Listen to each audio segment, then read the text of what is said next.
What is going on, guys? Welcome back to the channel. I want to thank you for taking some time out of your day to even hang out with me and watch my videos. So right off the bat, if you do want to help support the channel, go pick up some stickers. I got a limited run of the Coffee Guy stickers. I have 40 left, and once those are gone, they're gone for good. And honestly, at this point, I think the harness bars, with the way they're selling, once this first batch is gone, they may not be returning as well. So I have 7 left to sell. So if you guys would like to hop on that, hop on it now. But speaking of the DA stuff, we're going to be working on that in this video because the the EF from the last few videos has gone home now. Owner picked it up last night, so we're going to start getting cracking on this. So all that's left on the DA is roll bar, finish the wiring, reassemble. Well, roll bar / paint hatch, wiring, reassemble. So we're almost there, almost back to getting this thing on the road. But yeah, that's what we're going to focus on in this video, is getting the roll bar done. So I'm going to go here, take a few measurements really quick. Now, bear in mind, I've built like 2 roll bars before, but they were for the Miatas, and so I haven't done like a closed roof car before, so this is gonna be a little bit different for me. Same concept, it's just I'm actually doing it now. So I'm gonna get measurements, and we'll take that into the computer, we'll type them in, and get ourselves a roll bar, like a main hoop, drawn up. So the dimensions that I'm gonna be getting are gonna be from where I'm mounting it on the floor. In this case, I'm gonna be making little plates. I'm sorry for the lighting being shadowed, it's probably this stupid like windshield light area, but I'm going to be going off of the floor with some plates, you know, because you have to weld in some plates. You can't just weld the tube straight to the floor. So I'm going to get measurements from across the bottom, across the top where I want like the top portion to be after the bends, and then the height, and then like the general bend area right here, because I want it to obviously follow the contour of the car. So get some measurements, and I have to take in mind these brake and fuel lines here, so I have to go inside those. So I'm looking at 51.5 width, which means I want this to be about 52, because that way it'll kind of bow the legs in just slightly. It'll overbend them, I guess you would say, and that'll help me keep the outside edges of the tube closer to the B pillar of the car, which is what I want. And then so for the general height,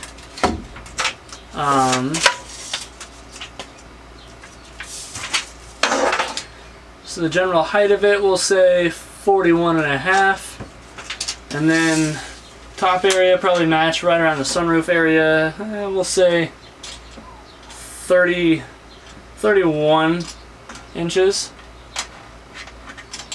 Yeah, we'll say 31 inches, and then from B pillar to where it goes down, we'll say about 13 inches. So we'll take those measurements really quick. I have them written down because I already pre-did this, and we'll get that drawn up.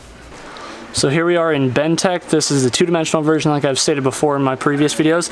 So basically all I did was I threw in my measurements here, just like I had said. There's my width, there's my top width, there's the total height, which is this segment here. Yeah, you get what I mean, like the height of that, what I want that to be. So that would be that. So in that case, we're just gonna write these measurements down, and we're gonna get out there, cut up a tube, and start bending it. So the tube I'm using is 1.5 inch by 120 wall, a good thick wall tube, so we're gonna be safe. So yeah, I'm gonna measure this stuff out, get it cut up on the bandsaw, or I'm sorry, on the chop saw real quick, and we'll get started. So our first actual cut is gonna be 117 inches and 7/8 long. So that's basically this whole stick of tube. We're cutting like 2 1/8 inch off.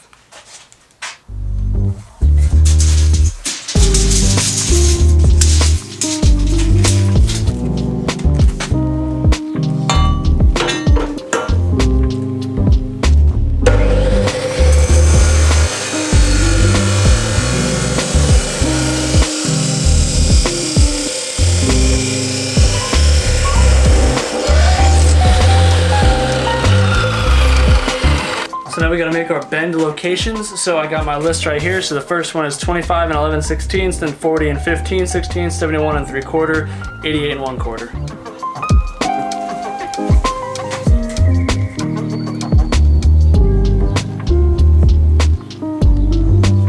With our lines marked, let's go ahead and throw this in the bender.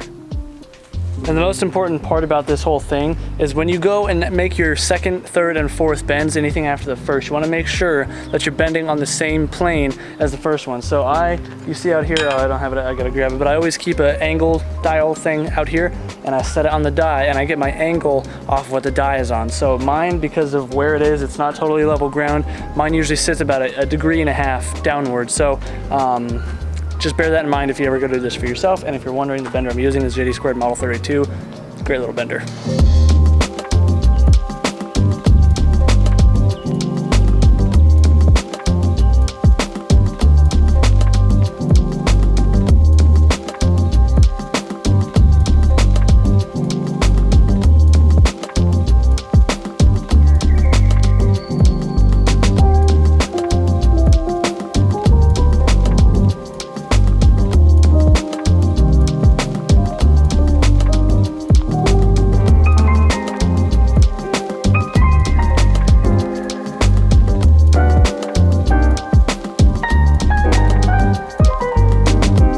Alright, so just finished bending this, and should be pretty darn close. So the really hard issue, like I had mentioned, is my bender doesn't sit totally level on the ground.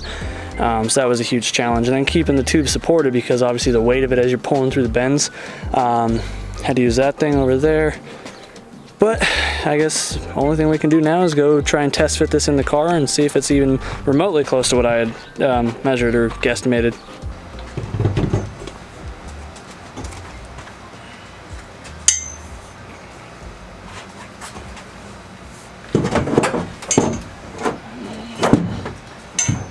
Where's this going to be going back to here? Or? No, like right in front of right here. in there. So I think it's too tall. It's too tall, yeah.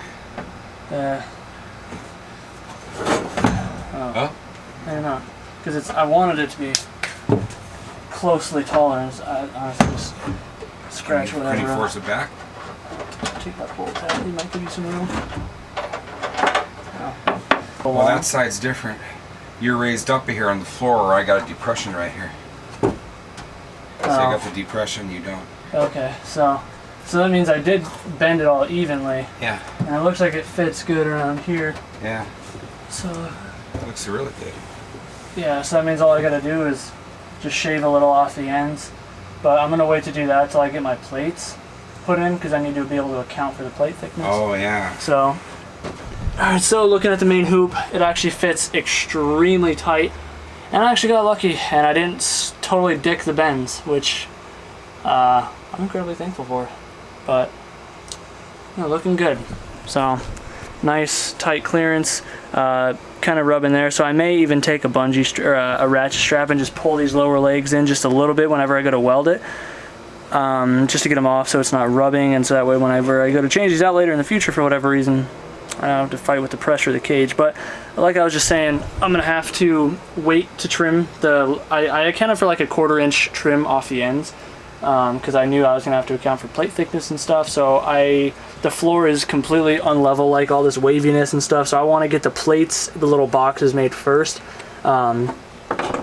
before I do anything else in the roll bar. So I'm gonna have to get some material for that. So we'll pick this up probably tomorrow or the day thereafter.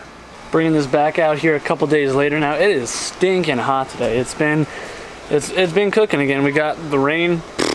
Yeah, it's gone. So it's just been like 110 again. But coming back to the roll bar. So now next step is to make some floor plates. So basically that's just to give me a flat area to, or relatively flat area to be able to weld the tubes to, because the floor sheet metal is obviously so thin. It's just sheet metal. So I'm gonna use some like 1/8 inch plate to weld to the floor. I already took some measurements. I'm going to do just a 4 inch by 4 inch square, so that'll give me plenty of room to work with, and it'll cover up a couple of little holes I have in there from when I had the auto power roll bar in there.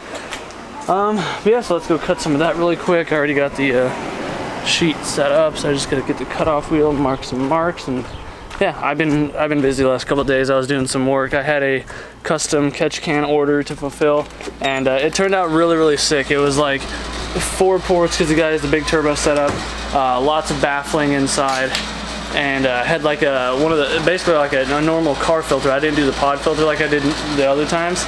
Came out really sick. If you guys want to go check it, be sure to look at my Instagram page, because I have it on there. And honestly, I'm really proud of it. And I've got a few people that commented asking if I was going to make production runs of them. Probably not. The one-off stuff is kind of fun to do, but to make that same style, or even a 2-port version of the same style with a little bit less baffling, I'd have to charge at least probably $275 plus shipping to make any sort of decent profit off of it. Otherwise, it's just going to be a waste of my time. Because granted, I'd have to take it to the water jet shop and get all my pieces like, you know, cut, which is a lot of money, and aluminum is very expensive right now. So that's just like foreshadowing any responses that may be like, oh, you're gonna make production. So whatever, let's get cutting.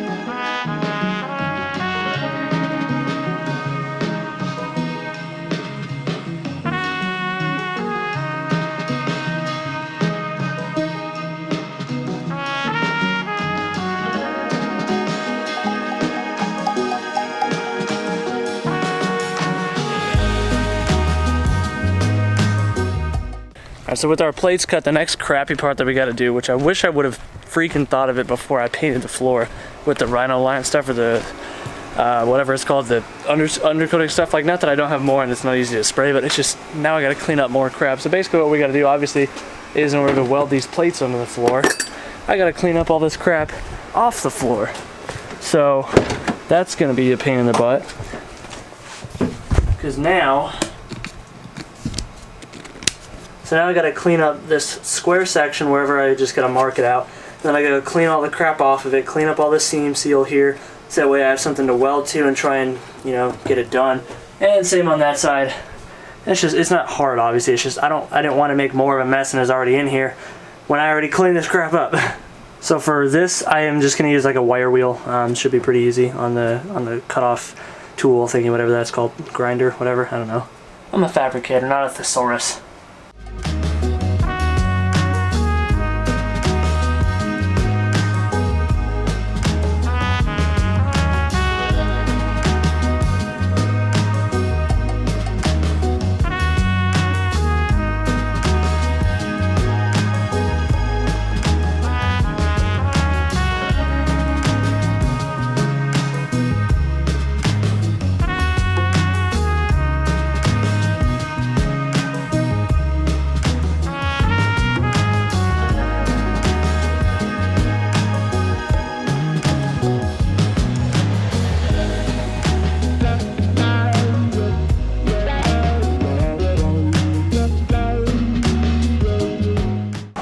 Alright, so we got the floor cleaned up enough to get these plates welded in. I've got my welder hooked up.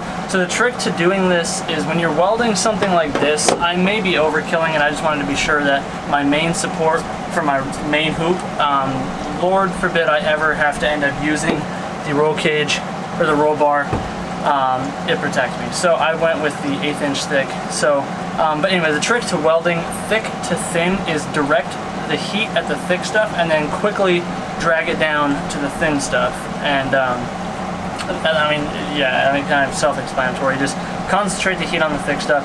In this case, we're pretty much just going to be laying a whole bunch of heavy tacks all the way around it, so that way we don't worry about burning through the floor. But you'll see once I tack it in place here and get some heavy tacks on it, that it's not going to be even. I'm going to have to make little pieces to fill and kind of square it up, because this floor is really unlevel in here. But that's just a matter of playing with some scrap metal.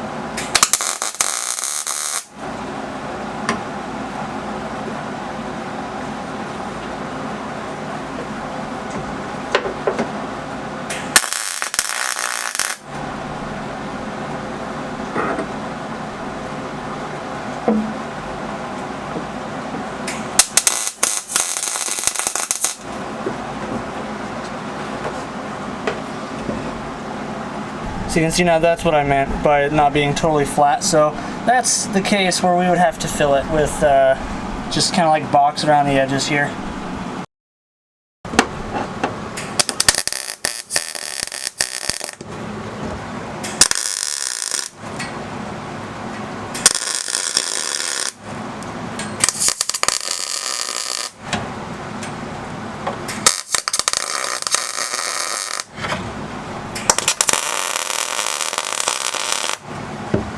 So here I got this little piece that I have just cut from some more flat stock.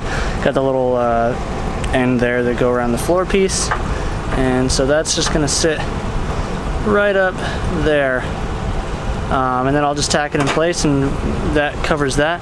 And then I'll just make another little one for here. And yeah, I mean, this gap I may be able to just fill by welding, but I'd rather just have a piece there, make it easier on me to do. And then on this back side here, I can just fill that. And then we'll do the same thing for the other side. I've already got the front piece cut right here. And then again, just make some side pieces, and then we can weld the whole thing up. So I got both sides all made up. I just gotta finish welding them. I welded the top plates together, and I just gotta weld it to the actual floor, like you can see there. But I'm gonna come back to this evening, because it is seriously like 110 degrees out here, and I've been out here for like 2.5 hours, 3 hours or something like that. I am freaking overheating out here. So let's come back to this later when I don't feel like I'm gonna die. Well, it's still hot as crap out of here, but I'm gonna come out here and start welding again anyway. So let's get back to it and try and get at least these plates welded in.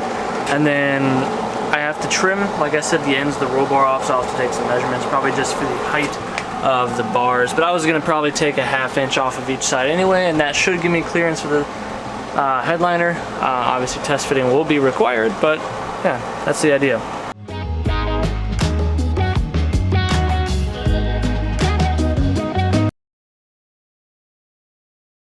Let me just be the first to say how much it sucks, absolute butt sacks, to weld anything that is a panel on a car where there's seam sealer around it, like engine bays, shaving, doing stitch welding, these, whatever these are called.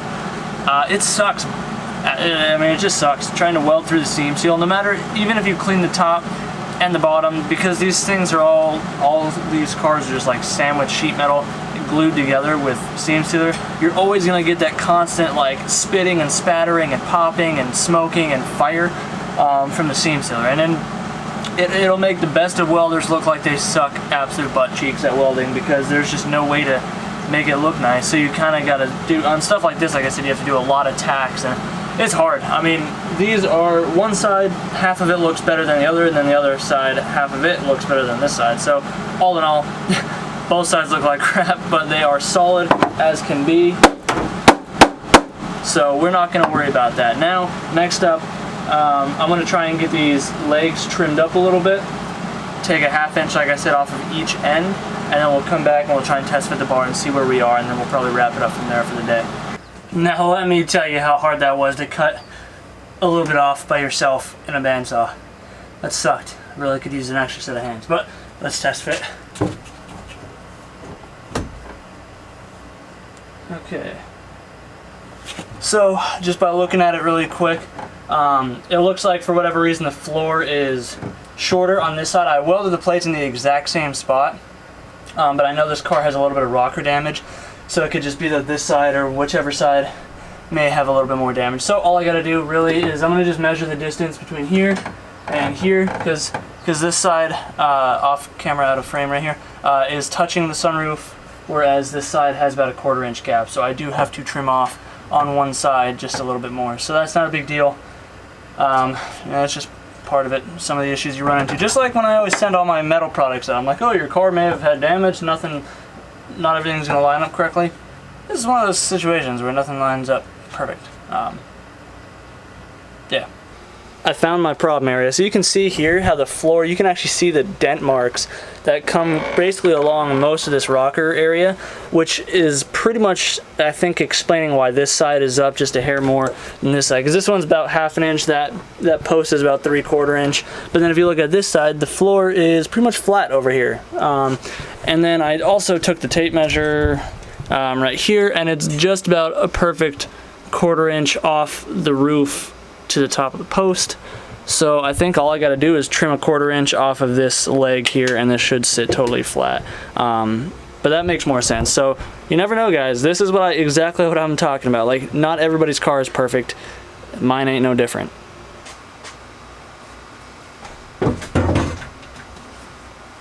Okay. Attempt number 3. Hopefully the final one.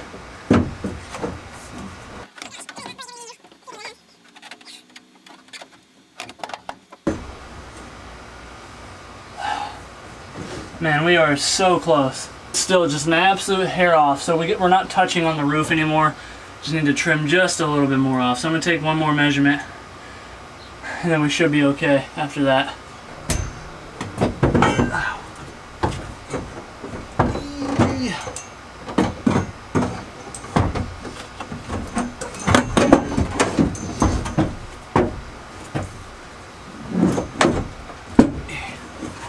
That is basically like right there. So, actually, yeah, it just depends on how I lean it. If I lean it just a hair one way, it looks pretty much dead center. So, yeah, actually, I think that's it. Yeah. Well, shoot, I think we finally got it. Well, awesome.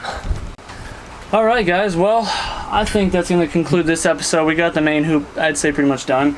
So stick around for the next video. I'd like to add this all into one video, but it'd be a long video since this is all a lot of trial and error and stuff. So hopefully you guys enjoyed the video. If you did, be sure to let me know in the comments down below. If you're new to the channel, hopefully you've considered subscribing. And if you are subscribed, I appreciate you greatly. If you want to help support the channel, I got merch and stuff, Patreon, all that in the description if you want to help.